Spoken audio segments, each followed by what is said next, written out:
Hello everyone and welcome to Sinful Gaming. I hope you're all doing well, I hope you're all staying safe, and most of all, I hope you're all fighting that war against the Grey. Today's video we're going to talk getting started with the Middle-earth strategy battle game, and today we're going to take a look at the army of Barad-Dur, that is Sauron himself's personal army. Now, we're going to talk a little bit about the army bonus for the army of Barad-Dur in the Middle-earth strategy battle game, before looking at a couple of units we recommend to get started with for your faction. We'll then take a look at some other units that we can use to expand upon those first couple of initial purchases, and finally finish off the video with a little sample army list of 300 points for you to use as some inspiration for starting your own army of Barad-Dur in the Middle-earth strategy battle game. So to begin, first of all, we have the army bonus, the power of the ring could not be undone. So Sauron's warband size is increased to 24. Additionally, a force that consists entirely of models from the Barad-Dur army list will never be considered broken so long as Sauron has 3 or more wounds remaining. Should Sauron have 2 or fewer wounds remaining, you can be broken as per normal, and should Sauron ever be slain, you are immediately broken. Now, this is pretty cool. Straight away, you know, Sauron is expensive. He is, I'm going to say right now, not going to feature in this video because he is certainly not how you get started with his faction to play smaller size games. He is 400 points all by himself. Now, that's not to say you couldn't include him. You can definitely take a lot of the things from this army list and things we talk about and add Sauron to it. He would make any army better and any Barad-Dur army better by honor. But definitely, when he's in your army, the fact that, you know, you can't be broken unless he's got 3 or less wounds remaining. He's got 5, and he's got a ton of will, might, and some really cool fate rules where he can spend them without, you know, needing an actual store of them. He is super, super powerful.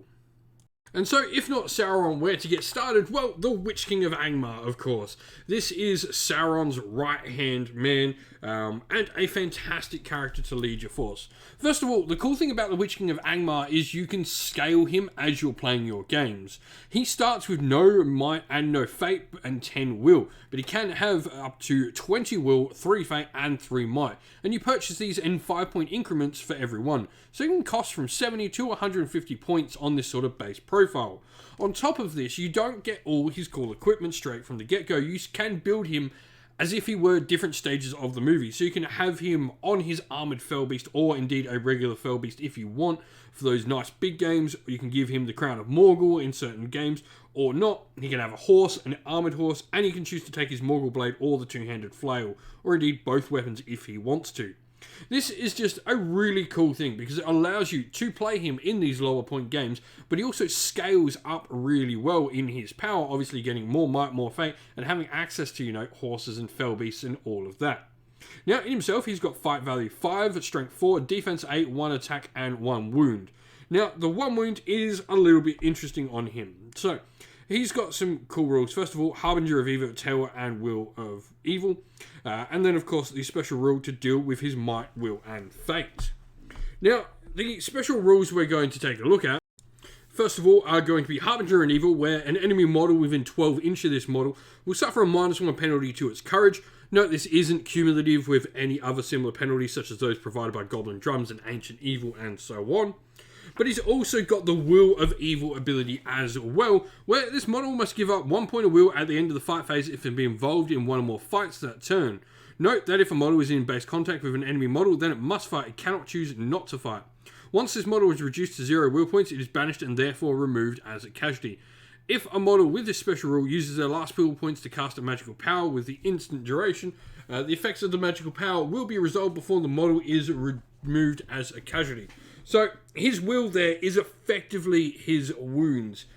He spends them and he sort of stays on the tabletop, which is really, really cool. Now, he's also got a ton of heroic actions: Resolve, Channeling, Strike, Strength, and Challenge, and even a ton of magical powers: Drain Courage, Transfix, Compel, Instill Fear, Your Staff is Broken, Black Dart, and Sap Will. So he has got so much utility across all these powers. Now, what to accompany him? I think the best place to start is certainly some Orc Warriors to accompany him. These are going to give you a nice lot of plentiful troops on the tabletop. You're not really going to get a lot of troops if you are including this hero, especially if you're starting to up his points. So they have some really cool options, 5 value 3 and shoot at 5+. For me, I avoid the bows on your Orc Warriors. I think there are better options you can take for Orc Warriors, like Orc Trackers. But you can take a banner in the unit, which is really nice.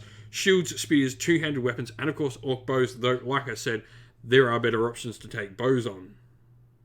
Now, looking into some other units, speaking of that better option to take a bow on, I think an Orc Tracker is by far a better option. First of all, they've got that fight value of 3 and a shoot value of 4+. So they just instantly got a better shot and the same amount of points before you even give the bow. Now, we are going to have the option to give them wargs as well, which is going to be cool. So they definitely can have some nice utility.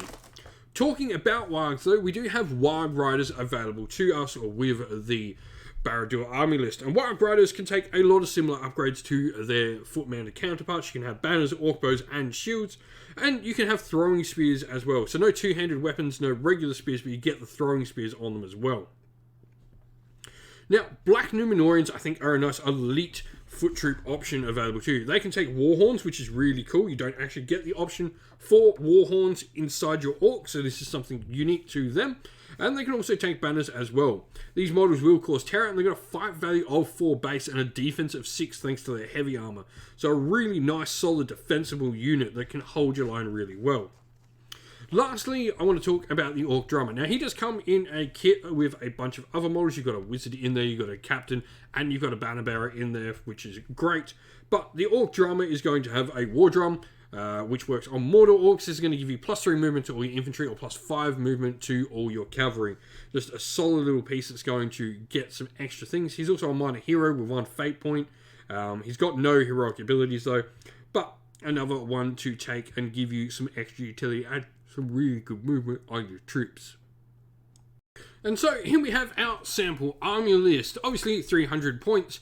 Our hero of valor is going to be the Witch King of Angmar. Now, we've chosen to give him the Crown of Morgul and given him the Morgul Blade. Now, the Crown of Morgul allows him to get an extra attack and makes him a little bit better in duels. And the Morgul Blade can instant kill characters, so this is a nice little extra combo. Fate and Might, we've just given him the 3 points of each. This does up him by 30 points, but I think gives him a nice arsenal of abilities to use.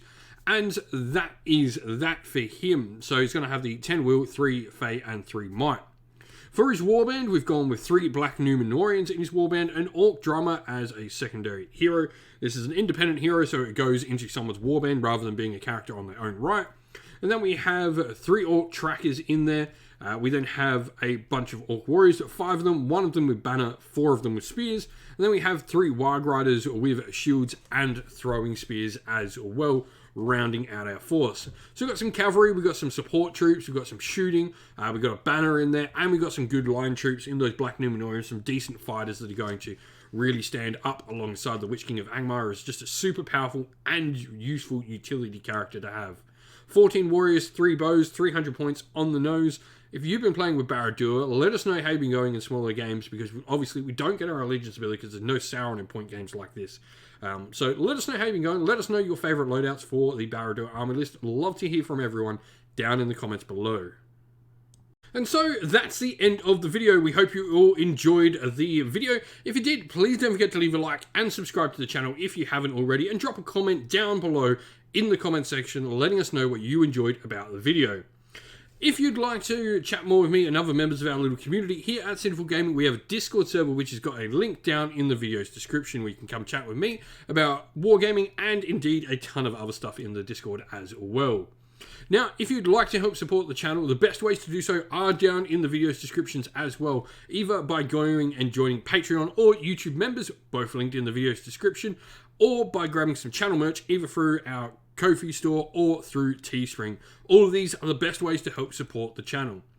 If you'd like to do anything else and help support the channel, please reach out. We're always thankful for anyone who wants to help the channel. Thank you to our Patreon and YouTube members. We'd like to give you all a shout out for being such amazing supporters. So thank you to our Patreons: Christian Weir, Soren, Kenny Lyle, Outer and Shot First, Andrew Bowen, Nathan Fee, The Rising Ape, Cure Dynamic, Anthony B, JJ Austrian, Average Wargamer, Domir, Mark Harvey, James Cater, Bloobs, Benjamin Swallows, Red Martin, Kevin Bowman, and Iron Grinch, and to our YouTube members: Green Roots Gaming, Ronya, Locke Lorick, The Johnny84, David Ellsworth, Wolfric Nick, Broken Chef, Ariana Edwards, Revenar, Pink Nico Fire, Robin Mankiller, Monty's Tabletop, Terrain, John Castle, Davis Weir, and James South.